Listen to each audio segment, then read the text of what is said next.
Bonjour à tous, nous voici sur la troisième vidéo de ma chaîne. Alors oui, elle a tardé un petit peu, je vous l'accorde, mais comme vous êtes plusieurs à m'avoir demandé d'en faire de nouvelles, je me suis dit qu'aujourd'hui, étant la fête des mères, c'était peut-être l'occasion de partager une nouvelle recette avec vous. Alors il est vrai que je vous avais promis un mets salé, finalement on va repartir sur une recette sucrée, puisqu'on va partir sur l'idée dessert que j'ai eue pour aujourd'hui pour ma mère, c'est-à-dire la brioche à la cannelle façon pain perdu, avec une boule de glace mascarpone aromatisée à la fleur d'oranger. Alors, ce que je vous propose sur cette recette, c'est de me suivre en image sur la recette boulangère, c'est-à-dire la recette de la brioche tressée, une recette assez rapide puisqu'avec des temps de pouce assez réduits et un temps de cuisson de 30 minutes. Donc je vous propose de voir ça avec moi, sachant que bon, le robot va faire le plus dur du travail puisque désormais j'en ai un. Mais c'est tout à fait possible de le faire également avec un pétrissage à la main à l'ancienne, comme j'aime à le faire assez régulièrement. Sur ce, je vous propose de me suivre en image sur cette recette boulangère de brioche tressée et on verra si éventuellement je peux ajouter à la vidéo la partie de la glace mascarpone ainsi que l'appareil à pain perdu et la cuisson. En tout cas, une chose est sûre, c'est que dans la vidéo, vous aurez le résultat en image du dessert. Vous pouvez compter sur moi. Alors je vous dis à tout de suite sur la conception de la recette. Bien, commençons sur un petit point matériel et ingrédients. Alors pour cette recette de brioche tressée, il va vous falloir déjà au niveau des ustensiles, si vous les avez, un robot pâtissier, donc avec son bol en céramique, en inox, excusez-moi. Ceci donc avec son petit couvercle pour éviter tout ce qui est les rejets de farine et le crochet pour travailler la pâte. Ensuite, au niveau des ingrédients, on va commencer par mettre dans l'ordre exactement donc 500 g de farine. Là, dans mon cas précis, c'est 300 g de farine blanche et 200 g de farine de blé noir. J'avoue que c'est une première tentative, donc je vous dirai si on ne ressent pas trop la farine de blé noir, c'est vrai que c'est une farine assez puissante. Ensuite, il faudra rajouter un sachet de levure boulangère sèche. Et comme je vous le disais, c'est une recette express. Excusez-moi pour la partie un petit peu floue. Voilà, donc la levure boulangère, vous avez 5,5 g de levure boulangère à l'intérieur.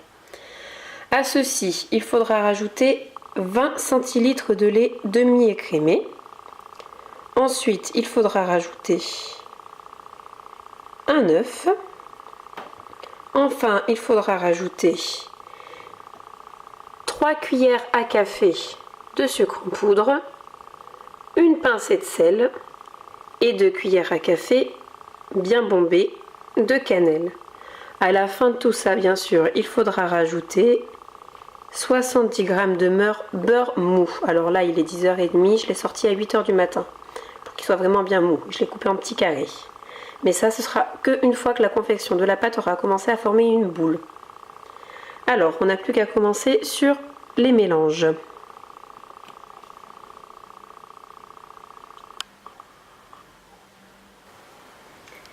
Bien, j'espère que la position de l'appareil photo sera suffisante pour que vous voyez un petit peu ce que je fais. Donc comme je vous disais, il faut mettre les ingrédients dans l'ordre de ce que je vous ai montré.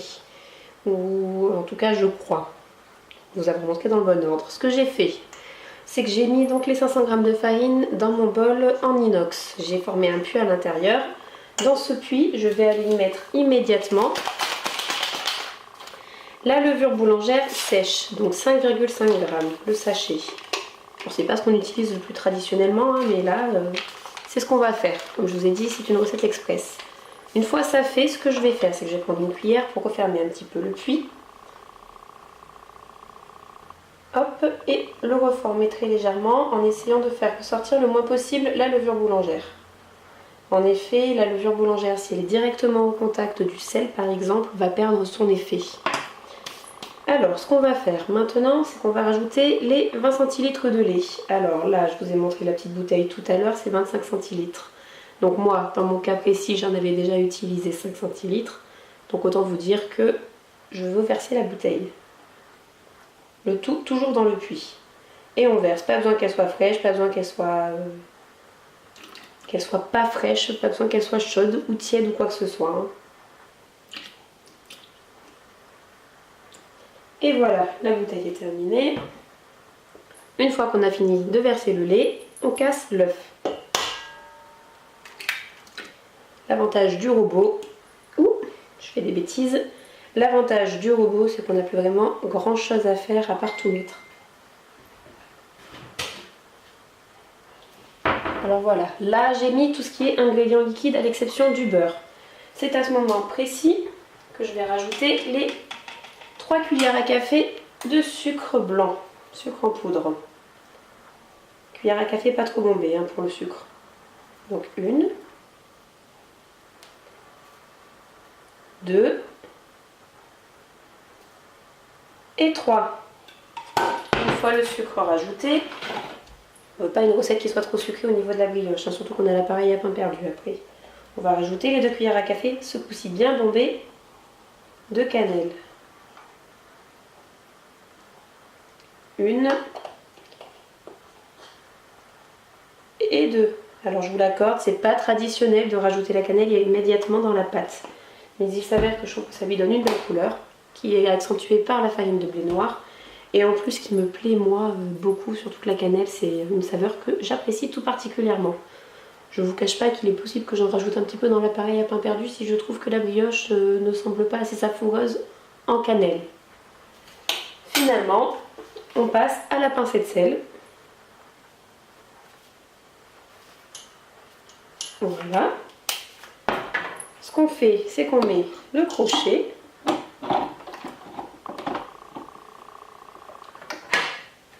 Également le couvercle, comme je vous le disais. Ensuite, on baisse le robot.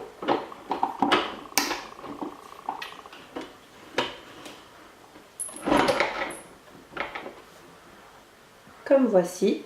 Et on n'a plus qu'à lancer le programme. Alors, dans le cas précis, moi, ce que je fais, c'est que je le mets pour le crochet en programme 4. Bon, comme vous le voyez, on a un mélange assez sableux pour l'instant. Ce que je vais faire, c'est que je vais retirer le crochet le temps de vous montrer.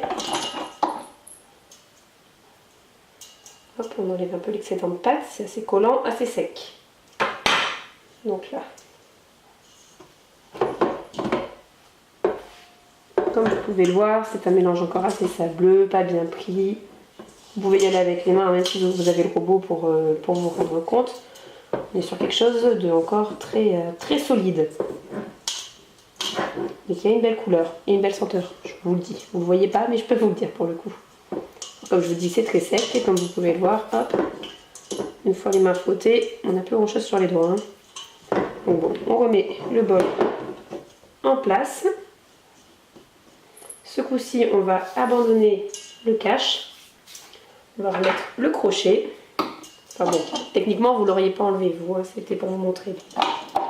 Le crochet serait toujours en place. Hop. Ce qu'on va faire pour l'instant, c'est qu'on va remettre tout ceci ensemble.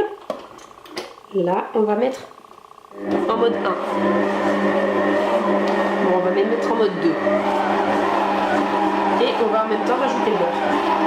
Petit à petit. L'essentiel, c'est que le robot travaille le beurre en même temps à la pâte. Vous voyez, j'y vais avec les doigts, on est sur quelque chose d'assez lourd.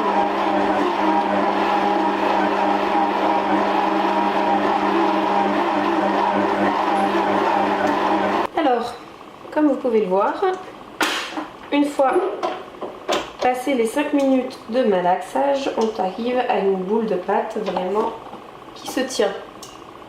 Hop, là vous pouvez enlever le crochet ce coup-ci. Et même enlever votre bol. Comme vous voyez, vous avez une belle boule de pâte, bien malléable, superbe.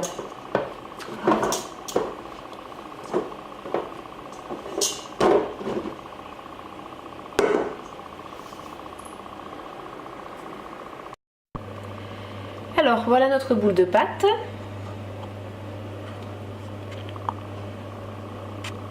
Donc là il va falloir la travailler. Donc pour la travailler c'est simple, vous n'allez pas faire grand chose, vous voyez elle est vraiment bien malléable. C'est juste qu'il va falloir en fait en faire une natte. Alors pour en faire une natte c'est simple, vous allez essayer de la diviser en 3 boules égales. Là vous avez votre première boule. Moi ce que je vous propose pour essayer de faire ça correctement, c'est de prendre un couteau et de venir couper. Voilà.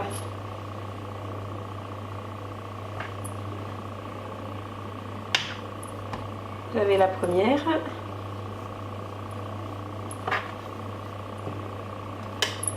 La deuxième et la troisième.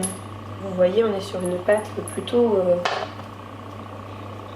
bien foncée. Hein. On a la farine de blé noir qui se voit. Et croyez-moi, l'odeur, on sent la cannelle. Vous allez refaire vos boules. Une.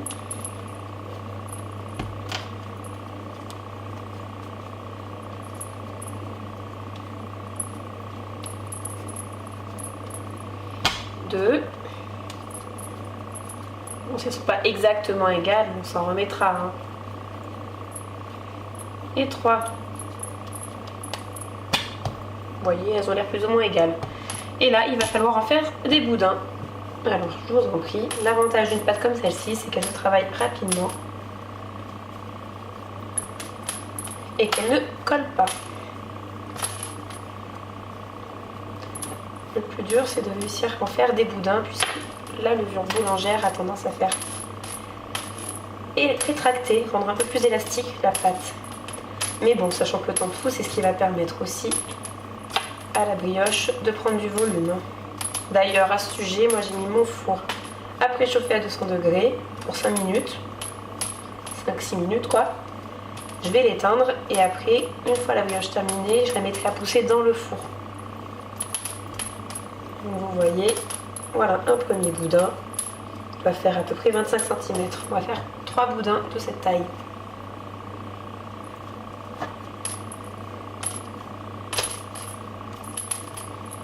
Il faut qu'il soit à peu près égal au niveau de la longueur. Il ne faut pas qu'ils aient des diamètres inférieurs au bout par exemple. Encore qu'au bout c'est là où il y aura la soudure.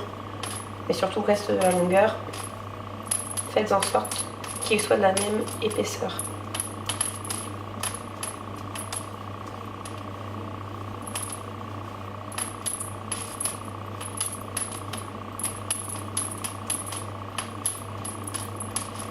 L'avantage de préparer une pâte avec la farine de blé noir et la cannelle, c'est avant tout et surtout que vous n'aurez pas besoin de la dorer à l'œuf en plus. Enfin, c'est pas l'idée première, mais elle a une couleur qui en elle se vaut déjà. Et c'est quelque chose de peu traditionnel. Et de très savoureux. J'imagine en tout cas, parce que moi je suis très fan de la farine de blé noir. Et cannelle et farine de blé noir, je peux vous assurer que ça va à merveille ensemble.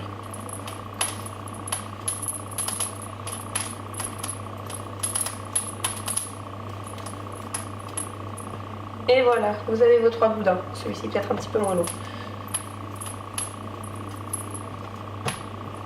2 et 3. Et maintenant, il ne vous reste plus qu'à faire la natte. Alors, c'est simple. Vous allez déjà souder les bouts. Alors moi, je les soude de cette façon. Là, testez bien à la main. Là, vous êtes sur une soudure. Vous voyez? Et ensuite, on natte. Donc, on prend celui du milieu, qu'on emmène sur celui de droite. Celui de droite qui passe au milieu, qu'on emmène sur celui de gauche. Et ainsi de suite. Celui du milieu sur celui de droite, celui de droite sur celui de gauche, qui passe au milieu, celui du milieu sur celui de droite, celui de droite sur celui de gauche, qui passe au milieu. Et là, on refait, mais en les faisant se chevaucher. Celui du milieu passe sur celui de droite, on presse, et la soudure sur la gauche, on presse. Et là, vous allez voir, vous avez votre natte. Maintenant, cette natte, vous allez la mettre dans un plat à cake. Pour ma part, c'est un plat en silicone. Je me suis permis de l'huiler un tout petit peu, mais normalement, il n'y a même pas besoin de faire d'huiler et de fariner ce plat. Pour tout autre plat, n'oubliez pas bien sûr de le beurrer et de le fariner. Alors, la démarche est simple. Ce que vous allez faire, c'est passer votre soudure sous votre natte de chaque côté, comme vous me voyez le faire. Pas que ça se voit après sur le dessus. Prendre votre natte et la déposer dans votre moule, tout simplement. N'appuyez pas trop, il va falloir que ça gonfle de toute façon. Donc là, je vais zoomer sur la partie dans le moule. Et ce que je vous propose, du coup, c'est de filmer de manière très hermétique votre moule à cake et de le placer dans votre four pour une demi-heure de pouce. À ce moment-là, moi ce que je vous propose, c'est de le laisser 20 minutes parce qu'il va falloir mettre votre four à préchauffer pour la cuisson, de le sortir, de le laisser toujours bien filmé à température ambiante et pendant que votre four préchauffe, de le laisser pousser à température ambiante. Puis une fois le four préchauffé, vous défilmez et vous enfournez. Mais bon, il y aura une étape entre les deux où je vous montrerai à quel point ça a poussé. Alors à tout à l'heure. Et nous voilà arrivés au terme des 30 minutes de pouce. Alors vous voyez, ça a déjà pris un peu de volume en effet. On garde toujours cette belle couleur un petit peu ocrée, un petit peu dorée, sans même avoir l'œuf. J'ai bien fait comme je disais, c'est-à-dire que j'ai sorti la brioche du four, là où elle poussait au chaud, il y a de ça 10 minutes. Le four préchauffe depuis 10 minutes. Et maintenant, il ne reste plus qu'à enfourner cette brioche pour 30 minutes à 180 degrés. Donc je vous retrouve une fois la cuisson terminée, sachant que la brioche pourrait être démoulée directement en fin de cuisson. Et voilà notre brioche belle et bien cuite, bien gonflée, vous voyez, elle s'est ouverte. Et elle s'est démoulée très facilement dès la sortie du four, après 30 minutes de cuisson. On est sur une brioche dorée avec une couleur un peu brune, ce qu'on recherchait. Donc après on verra comment elle est à la coupe, on va la laisser refroidir avant toute coupe. Et on reviendra là-dessus, peut-être verrez-vous la partie cuisinée de la brioche perdue, également celle de la glace, ou alors en tout cas je ferai avec vous un retour en image et bien sûr je vous dirai au revoir à la fin de cette vidéo. Bien, alors on en a terminé avec tout ce qui est de la partie brioche de la recette. Je vous disais ne pas être sûr de faire la totalité du dessert en vidéo avec vous, mais finalement pourquoi pas, comme ma mère et ma soeur n'arrivent que d'ici à peu près une heure, que j'ai la possibilité de vous montrer la confection de la glace mascarpone à la fleur d'oranger ainsi que l'appareil à pain perdu. Je pense que la partie cuisson de la brioche version pain perdu ne sera pas filmée pour celle-ci, mais en tout cas vous aurez le résultat final et vous aurez eu les ingrédients et la totalité du travail manuel en vidéo. Je vous présente quand même le travail de la brioche coupée. Alors on va savoir, ça fait déjà une demi-journée qu'elle est coupée, une demi-journée, oui c'est ça, qu'elle est coupée en tranches, 6 tranches puisqu'on est 3, donc 2 tranches chacune. Je la retourne régulièrement pour que ce soit vraiment sec de manière équitable des deux côtés, pour qu'on ait ce côté un petit peu rassis, comme j'en parlais tout à l'heure. Donc maintenant on va partir sur la partie glace de la recette. Je vais donc utiliser le robot et la sorbetière, sachant que si vous n'avez ni l'un ni l'autre, le tout est possible de faire à la main. La sorbetière va faire le travail que vous pourriez faire en 3 heures de congélation. C'est-à-dire que toutes les demi-heures, vous mettez votre bac de glace au congélateur et toutes les demi-heures, vous le sortez pour remélanger. Et ainsi de suite 3 fois.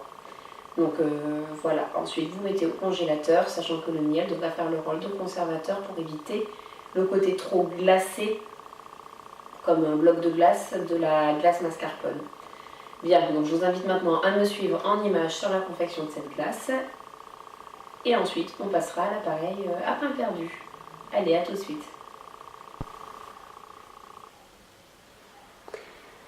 Bien, alors un nouveau focus sur ce qui est des ingrédients et des ustensiles nécessaires pour cette recette de glace mascarpone à la fleur d'oranger.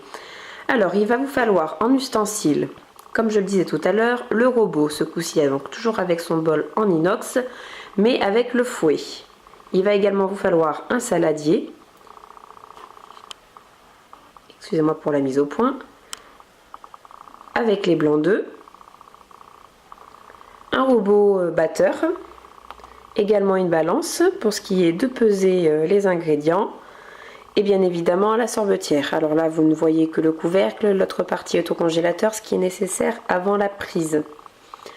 Ensuite, pour ce qui est des ingrédients, rien de plus simple, ce n'est pas bien compliqué. Il va vous falloir 250 g de mascarpone, 2 œufs, ceux-ci séparés blanc et jaune, 20 centilitres de crème entière liquide bien fraîche, pour moi elle est au frigo depuis une journée, de la fleur d'oranger, donc là il va vous en falloir à peu près l'équivalent de 2 à 3 cuillères à soupe selon votre désir, le miel 20 g, il va avoir un rôle qui va permettre la conservation de la glace, qui va permettre qu'elle ne fiche pas trop, et enfin du sucre blanc.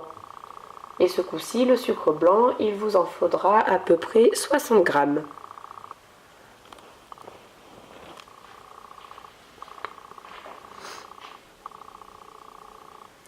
Il ne vous reste donc plus qu'à passer à la conception. On va commencer dans le robot.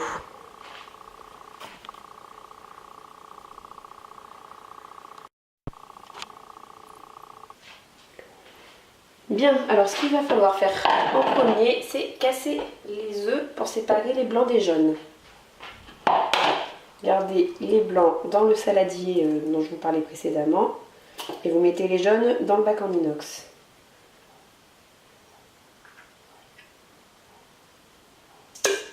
Premier.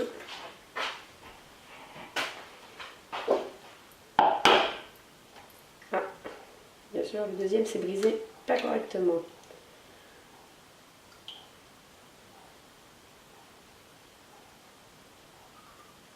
Et le deuxième.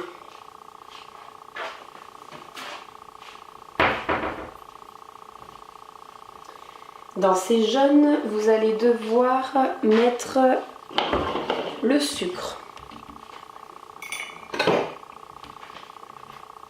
Alors, vous allez devoir peser 60 g de sucre.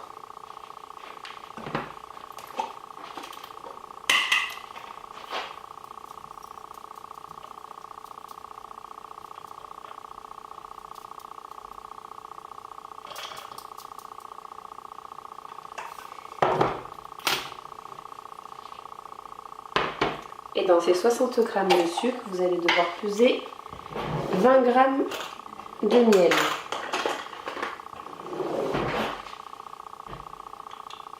Bon là j'ai 62 g de sucre, mais vous conviendrez que on n'est pas à 2 g près.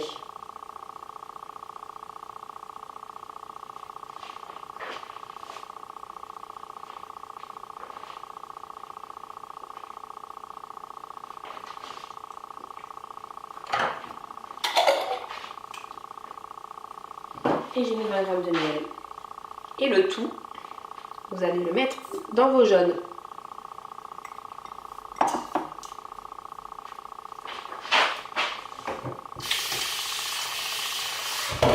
Une fois le travail effectué pour cette partie-là, il ne vous reste plus qu'à enclencher votre fouet.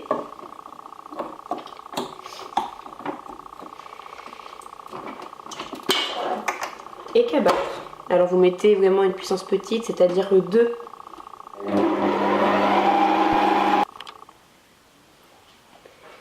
Bien, vous mettez donc cette puissance 2-3 pendant à peu près 5 minutes pour que votre mélange de jaune, sucre, miel blanchisse bien et mousse un peu.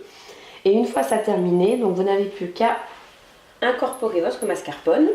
Alors essayez de faire en sorte de sortir à peu près une demi-heure avant pour qu'il soit un peu moins solide, mais même en soi c'est pas bien grave s'il est encore solide. Le robot va bien l'assouplir.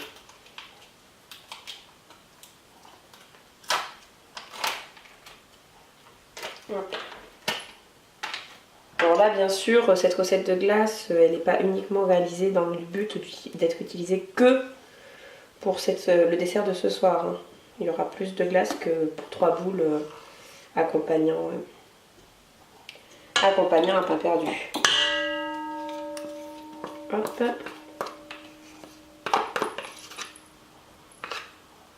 Pensez bien à vous laver les mains avant de cuisiner parce que comme vous voyez, moi j'y vais toujours un petit peu avec les doigts.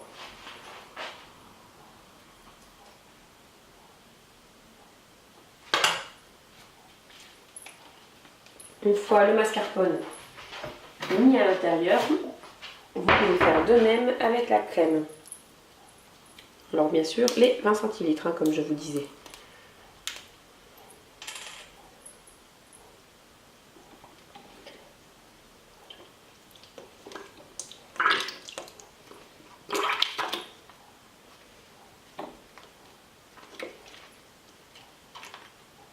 Ça voilà.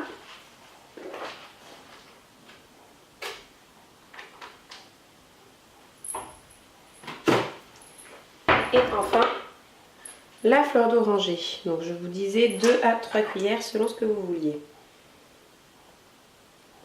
Bon, honnêtement, je ne sais pas s'il me reste de quoi faire 3 cuillères à soupe. J'en ai une et j'en ai 2. J'en aurai pas plus.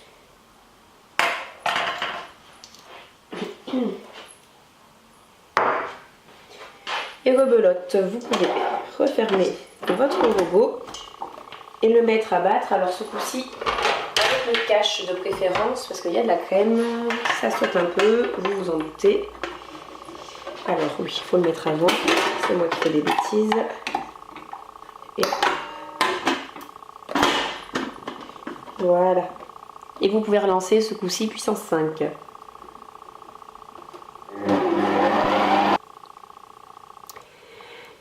Et voilà. Alors là, j'ai laissé le mélange monter pendant 5 minutes à puissance 5 sur le robot. Sinon, il faut que vous preniez le batteur électrique de préférence. Et pareil, à peu près 5 minutes, mais puissance maximale. Faites attention un petit peu aux éclaboussures. Vous devez obtenir un appareil plutôt soyeux. Pendant ce temps-là, j'ai monté mes blancs en neige avec le bec d'oiseau que vous voyez encore formé sur le dessus. Et l'idée maintenant, c'est d'incorporer ces blancs en neige dans l'appareil. Alors normalement il faudrait faire ça avec une maryse. Moi je vais le faire avec une spatule en bois parce que j'ai beau avoir pas mal de matériel, la maryse je n'ai pas encore ça. Et ensuite une fois le mélange effectué, donc très délicatement bien évidemment parce que sinon on va casser les blancs, il faut mettre le tout dans la sorbetière sur un programme de 40 minutes à peu près. Une fois le travail de la sorbetière terminé, on replace ça au congélateur avant dégustation pour ce soir. Et on passera du coup à la réalisation de l'appareil à pain perdu qu'on conservera au frais pour ce soir également. Allez.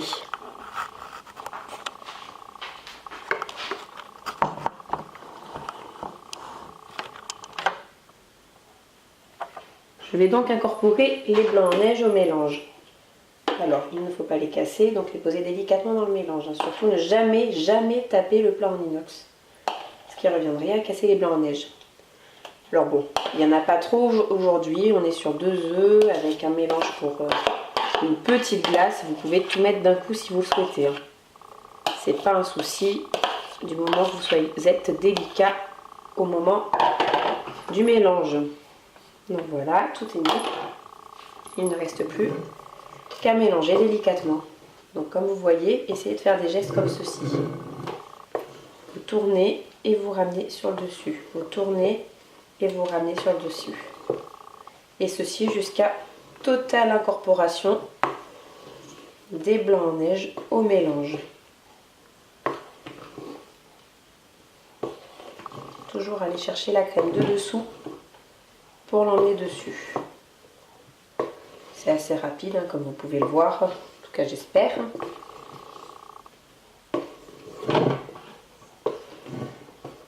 On est sur un mélange très onctueux. Ça donne envie de mettre son doigt dedans. En tout cas personnellement.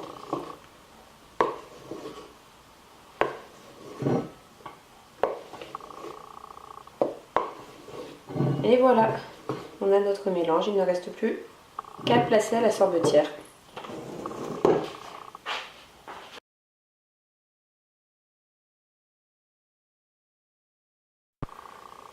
Et maintenant, on va passer à la dernière partie du dessert. Il s'agit de l'appareil à pain perdu. Pour ce faire, on va donc faire un focus sur les ingrédients très rapidement. Il nous faut donc 3 œufs entiers, environ 25 g de sucre cassonade, 20 centilitres de lait, 2 cuillères à café de cannelle, un fouet manuel, un saladier et une balance bien entendu. Il ne nous reste donc plus qu'à réaliser celui-ci pour le mettre au frais pour la préparation finale. Pour commencer, il s'agit de casser les 3 œufs.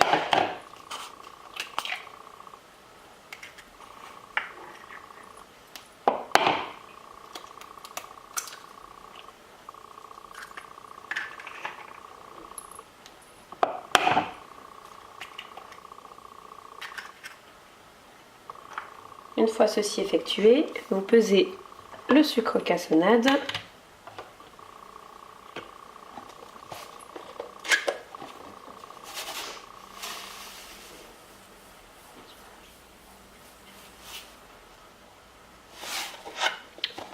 G.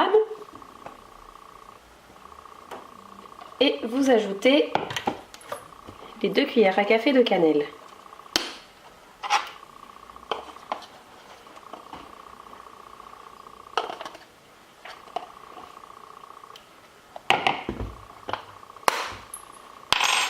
Et maintenant, vous battez. Alors voilà, on obtient un mélange bien mousseux de la couleur de la cannelle et du sucre roux. Et là, il va s'agir de peser le lait, donc environ 20 centilitres.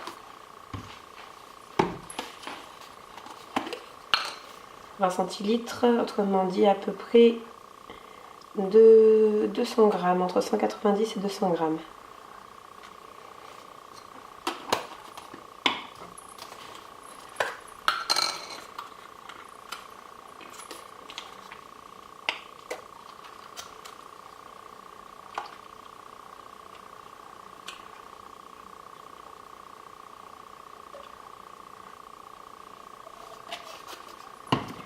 Et là, on recommence à battre doucement pour éviter les débordements. Et ensuite, on place le tout au réfrigérateur avant de préparer le dessert complet. Alors voilà, nous voilà arrivés à la fin de la recette, en tout cas des 3 parties différentes qui composent ce dessert. Donc comme je le disais précédemment, vous ne verrez pas la partie cuisson de la brioche perdue, mais bien sûr vous verrez le résultat du dessert final en photo, donc à la fin de la vidéo, et puis également sur la recette de mon blog. J'espère que cette recette un petit peu plus complexe, un petit peu plus longue que les autres vous aura plu, et je vous dis à bientôt pour une prochaine vidéo.